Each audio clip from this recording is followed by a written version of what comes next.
அம்மாவை மகன் எப்படி பார்த்து கொள்ள வேண்டும் என்று சில முக்கியமான விஷயங்கள் இருக்கின்றன.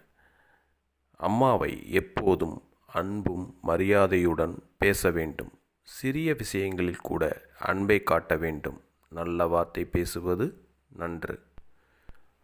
அம்மா சொல்வதை பொறுமையாக கேட்க வேண்டும். அவருடைய கவலை, சந்தோஷம் எல்லாவற்றையும் மதிக்க வேண்டும். நேரத்திற்கு சாப்பிடுகிறாரா, மருந்து எடுத்துக்கொள்கிறாரா என்று கவனிக்க வேண்டும். உடல்நிலை சரியில்லை என்றால் உடனே கவனம் செலுத்த வேண்டும். அம்மா தனிமையாக உணராமல் பார்த்து கொள்ள வேண்டும். பேசுவதற்கு, சிரிப்பதற்கு, நிம்மதியாக இருப்பதற்கு உதவ வேண்டும். வீட்டில் தேவையான உதவிகளை செய்ய வேண்டும். தன்னால் முடிந்த அளவு குடும்ப பொறுப்புகளை ஏற்க வேண்டும்.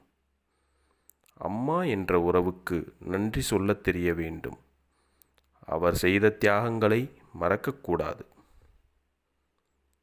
சுருக்கமாகச் சொன்னால், அன்பு, மரியாதை, பொறுப்பு, கவனம் இதுதான் அம்மாவுக்கு மகன் செய்ய வேண்டிய மிக மிக முக்கியமான விஷயங்கள். நன்றி. இந்த வீடியோ பிடித்திருந்தால் சப்ஸ்கிரைப் செய்யவும், லைக் செய்து எங்களுக்கு உங்களுடைய ஆதரவை தெரிவிக்க வேண்டும்.